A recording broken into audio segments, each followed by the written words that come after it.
പറയുമ്പോൾ ഫെമിനിസ്റ്റുകളോ മറ്റൊക്കെ ചിലപ്പോൾ എന്നെ വിമർശിച്ചു എന്ന് പറയാം. പക്ഷെ ഞാൻ രാമായണത്തിൽ കാണുന്ന സത്യത ഉൾക്കൊണ്ട് മാത്രമാണ് അവിടെ സംസാരിക്കുന്നത്. ഈ ഭാര്യാഭർത്തൃ ബന്ധം എന്ന് പറഞ്ഞാൽ ഒരുപാട് ഉദാഹരണങ്ങൾ രാമായണത്തിലുണ്ട്. വഴിയെ ആ ഭാര്യാഭർത്തൃ ബന്ധത്തെ കുറിച്ച് ഞാൻ പറയാം. ഇതില് ഞാൻ ആദ്യം പരാമർശിക്കുന്നത് സീതയാണ്. കൈകേയി ഒരിക്കലും ദശരഥനോട് ആവശ്യപ്പെട്ടിട്ടില്ല വനവാസത്തിന് സീതയെ വിടണമെന്ന് ആവശ്യപ്പെട്ടിട്ടില്ല. രാമനെ വിടാൻ പറഞ്ഞിരിക്കുന്നത്, ലക്ഷ്മണനെ പറഞ്ഞിട്ടില്ല. അപ്പൊ സീതാദേവി പറയുന്നു, ശ്രീരാമനോട് പറയുന്നു, പ്രഭു ഞാൻ അങ്ങയുടെ കൂടെ വനത്തിലേക്ക് വരുന്നുണ്ട്.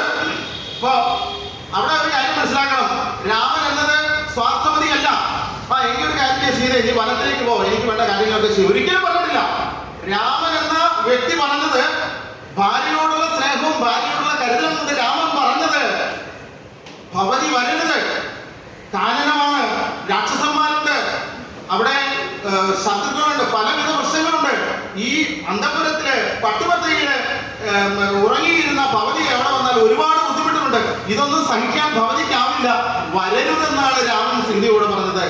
അപ്പൊ സീത പറഞ്ഞ മറുപടി എന്താന്ന് വെച്ചാല്, ഒരു ഭാര്യ എന്ന നിലയില് ഭർത്താവിനെ പരിചരിക്കാനും ഭർത്താവിനെ കൂടെ വരുവാനുമുള്ള അവകാശം എനിക്കുണ്ട്, ആ ഒരു ധർമ്മം എനിക്കുണ്ട്, ധർമ്മബോധം എനിക്കുണ്ട്. ഭർത്താവ് എവിടെ പോകുന്നു ആ കഷ്ടതയിലും ആ ബുദ്ധിമുട്ടിലും ഭർത്താവിന്റെ കൂടെ വരിക എന്നത് ഭാര്യയുടെ ധർമ്മമാണെന്നും ഉത്തമ ഭാര്യ അതായിരിക്കണമെന്നും ഞാനൊരു പതിവ്രതയായ ഉത്തമ ഭാര്യ ആയതിനാൽ ഈ കല്ലുകളും മുള്ളുകളും ഈ രാക്ഷസന്മാരൊന്നും എന്നെ ആക്രമിക്കില്ലെന്നും ഉത്തമ വിശ്വാസമെന്നും പറഞ്ഞ് സീത രാമന്റെ കൂടെ പോകുമ്പോൾ രാമായണം വരച്ചു കാട്ടുന്നത് ഉത്തമമായ ഭാര്യാഭർത്തൃ ബന്ധമല്ലേ. ഇവിടെ നമ്മൾ കാണുന്നത് ഭാര്യ പറയുക, ഇവിടെ നമ്മളെ ഭർത്താവ് പറയാണ്, ഞാൻ ടൗണിൽ പോവാണ്, രണ്ട് സഞ്ചി നിറയെ എന്റെ കയ്യിലുണ്ട്, നീ ഒന്ന് വന്നാൽ ടൗണിൽ നിന്ന് വന്നാൽ എന്റെ കൂടെ വന്നാൽ ആ ഒരു ഭാരം ഒന്ന് പിടിക്കാമെന്ന് പറയുമ്പോൾ ഇന്നത്തെ കാലഘട്ടം പറയും വേണമെങ്കിൽ ഒരു ഓട്ടോറിക്ഷയൊക്കെ പിടിച്ചാൽ എനിക്ക് ഇവിടെ വേറെ 100 ഓട്ടം വരേണ്ടി. ഇതാണ് കഴിയുക. അപ്പൊ ഞാൻ പറഞ്ഞത് രാമായണം ഇവിടെ വരച്ച് കാട്ടുന്നുണ്ട് നമ്മളോട് ഭാര്യാഭർത്തൃ ബന്ധത്തെ കുറിച്ച്. ഇനി നമ്മൾ അവിടെ രണ്ടാമത് വരുന്നത് സാഹോദര്യ മഹാത്മ്യമാണ്. സാഹോദര്യ മഹാത്മ്യം ഒരുപാടുണ്ട്, ഭരതന്റെ സാഹോദര്യമൊക്കെ ഒരുപാടുണ്ട്. പക്ഷെ പറഞ്ഞു വരുമ്പോൾ അവിടെ സമയക്കുറവ് തന്നെ ഞാൻ ഇവിടെ ലക്ഷ്മണനെ മാത്രം എടുക്കുക. ലക്ഷ്മണൻ എന്നത് അവിടെ ഒരു കാര്യമുണ്ട്, രാമനെ മാത്രമേ കാട്ടിലേക്ക് വിളിച്ചിട്ടുള്ളൂ. അവിടെയാണ് ഞാൻ ഉദാഹരണം തുടങ്ങുന്നത്. ലക്ഷ്മണൻ പറഞ്ഞു ഞാൻ വനത്തിലേക്ക് പോകും, രാമന്റെ കൂടെ ഞാൻ പോകും. രാമൻ എന്റെ സ്വന്തം ജ്യേഷ്ഠനാണ്, രാമന് വരുന്ന എല്ലാ കഷ്ടതകളിലും നല്ലതിലും ഞാൻ പങ്കാളിയാണ്. അവിടെ നിങ്ങൾ വേറൊരു കാര്യം ചിന്തിക്കണം, ലക്ഷ്മണന്റെ ഭാര്യ ഊർമിള എന്ന ആളുണ്ട് അവിടെ. ഈ സ്വന്തം ഭാര്യയെ അയോധ്യയിൽ ഭാര്യ നിൽക്കുമ്പോ ഈ ലക്ഷ്മണൻ ആർക്ക് വേണ്ടി പോകുന്നു? ഭാര്യ വീട്ടുകാർക്കോ ഭാര്യയ്ക്ക് വേണ്ടിയല്ല പോകുന്നത്, സ്വന്തം ജ്യേഷ്ഠന് വേണ്ടിയും ജ്യേഷ്ഠത്തിക്ക് വേണ്ടിയും ഈ ഭാര്യയെ പോലും ഇവിടെ നിർത്തിവെച്ച് ഈ സഹനങ്ങൾ സഹിച്ച് ജ്യേഷ്ഠന്റെ കൂടെ പോകുന്നു. അത് മാത്രമല്ല, ഇന്ന് കാലത്ത് നമ്മൾ പറയുന്ന സ്ത്രീ സംരക്ഷണം, സ്ത്രീ സമത്വം ഒക്കെ ഉണ്ടല്ലോ, ഇതൊക്കെ ഇന്നൊന്നും തുടങ്ങിയതല്ല, അന്നേ കാലത്തുണ്ട്. വനവാസ കാലത്ത് ശ്രീരാമൻ സീതയെ അവർ സംരക്ഷിച്ചത് എങ്ങനെയാവോ?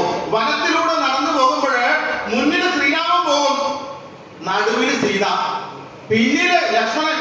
എന്തുകൊണ്ടാന്ന് വെച്ചാൽ സ്ത്രീയെ സംരക്ഷിക്കണമെന്ന് ഇന്നല്ല, പണ്ട് കാലം തൊട്ട് പറയുന്നു. ആ സ്ത്രീ മുന്നോട്ട് പോകുമ്പോൾ വന്യമൃഗങ്ങൾ ആക്രമിക്കാതിരിക്കാൻ അതിന് കരുതുന്നവിടം രാമൻ മുമ്പിലും പുറകിൽ നിന്ന് വരുന്ന ആക്രമണങ്ങളെ ചെറുക്കാൻ ലക്ഷ്മണൻ പുറകിൽ നിൽക്കുമ്പോൾ ഇവിടെ പറയുന്ന സ്ത്രീ സംരക്ഷണം എന്നത് ആദിമകാലം തൊട്ട് രാമായണം അത് കാണിച്ചു തരുന്നു. നിങ്ങൾക്ക് എങ്ങനെ സ്ത്രീയെ സംരക്ഷിക്കണമെന്നത് അതൊരു വിവിധ ഇന്നത്തെ സംരക്ഷണം ആ ഒരു തത്വത്തിൽ രാമായണം കാണിക്കുന്നു എങ്ങനെ സംരക്ഷിക്കണമെന്നത്.